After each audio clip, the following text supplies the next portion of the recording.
Hi అండి, welcome to ప్రణవీస్ world.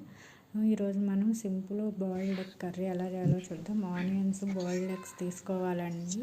Onions అన్నీ cut చేసి పెట్టుకోవాలి. అలాగనే బాయిల్డ్ ఎగ్స్ని ఆయిల్లో వేసి వేయించుకోవాలండి.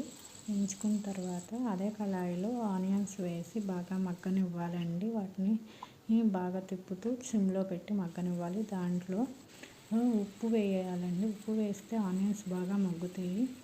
అలాగనే దానికి సరిపడా పసుపు కూడా వేసుకోవాలండి.